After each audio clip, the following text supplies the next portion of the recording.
Jonathan, this is Yeah. Doug. I have a question. Do the number of repetitions increase as the date increases? In other words, in 2020, are there even more repetitions? That's a question to which I don't know the answer, but I could write some software that would produce the answer from the data I have. And I welcome these sorts of questions. So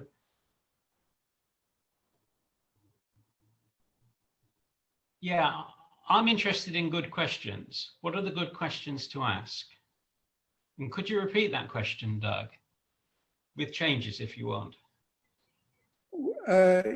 Since the list you just showed us was in date order from 1979 on, and I was asking whether the repetitiveness of certain files in a particular distribution goes up. I mean, in the 220, you said that the 2020 distribution is twice as large as the 2010 distribution. My question is there an increased degree of repetitiveness amongst files in later distributions? So there's the answer is I don't know. And I think the underlying question might be something along the lines of, why is it growing? How is it growing? Why and how is the size growing? But that's my interpretation of why you asked the question. You asked a specific question, and the answer is I don't know, but if I publish this information, you can find out.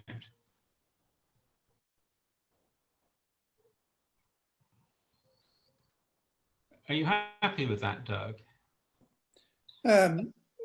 Yeah, I mean, I suspect that there is an increased amount of repetitiveness, but I don't think it's responsible for the doubling in size of the distribution over 10 years. So I was just curious. So, you know, I've done an analysis of, you know, I've written software that duplicates the way that KPathSearch finds files. And in designing that software, you know, I discovered that in just a single year's worth of distribution, there's something like 6,000 files all named README, which kind of wreaks havoc in a hashing situation. But in any case, you know, there are the contents of those files are not duplicative. I don't think, but there's, you know, there's different ways that things can be duplicative. But in any case, I assume that these are duplicate files with duplicate contents in your list. Okay. Anyway, that's fine. That's.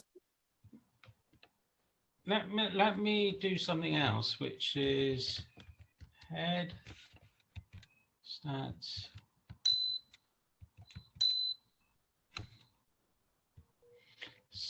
So I'm going to look at all the top 20 files.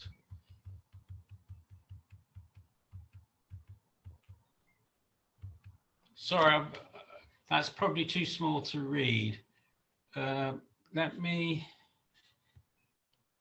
how shall I do this?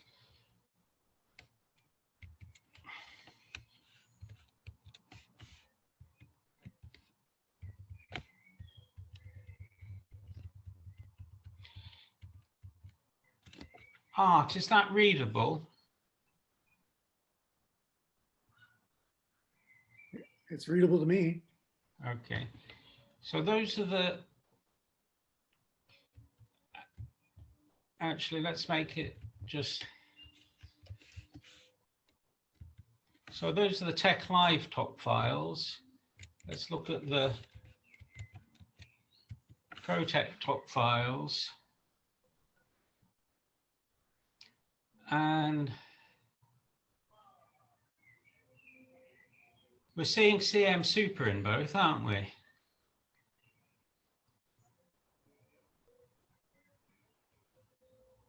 But the top one in ProText is the lowest of the 5 in TechLive. I think it's more interesting if we look at 2019, because there's a big change that took place in 2020.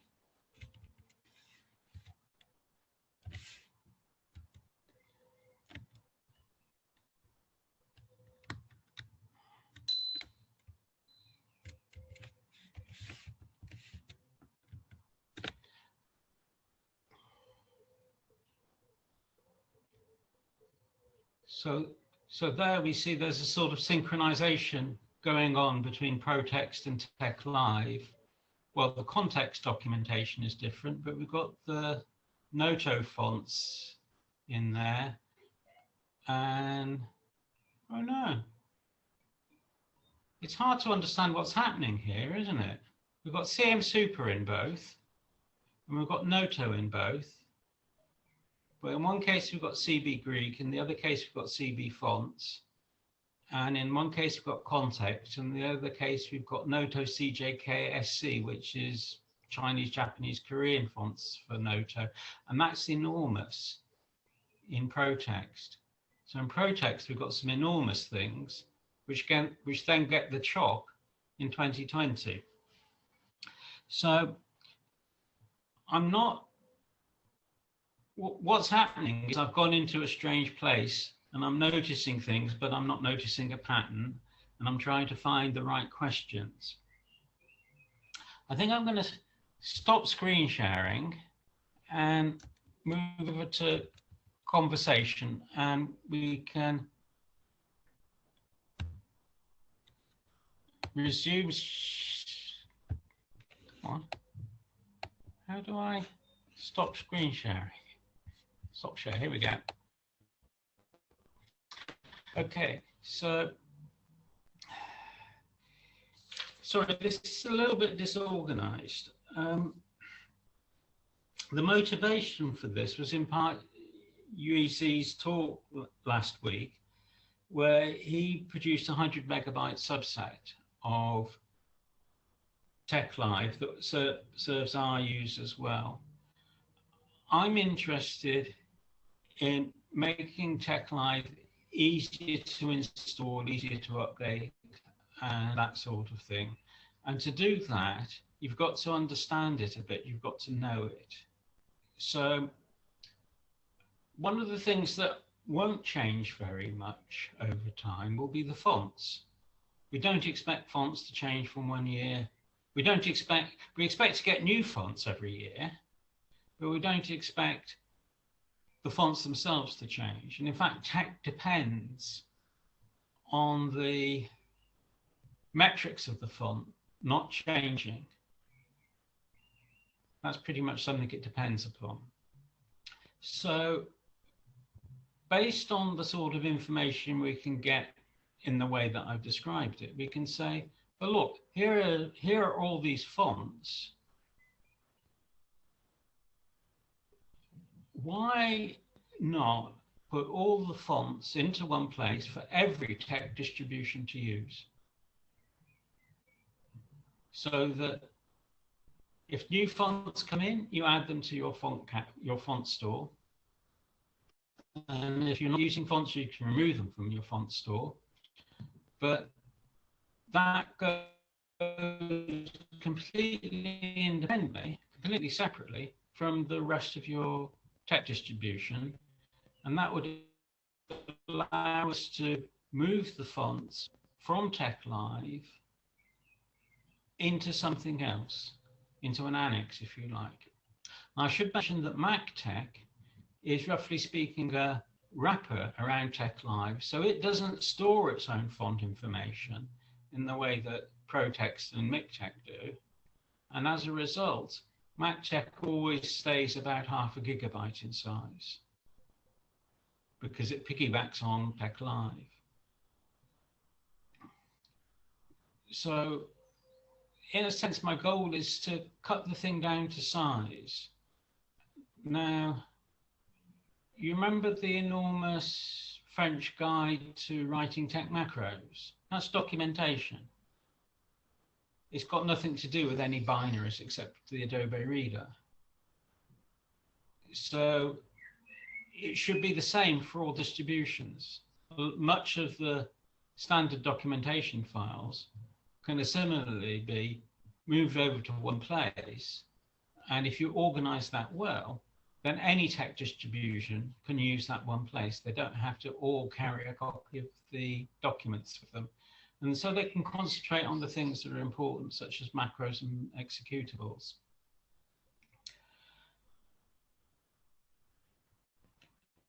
Now, why is this important?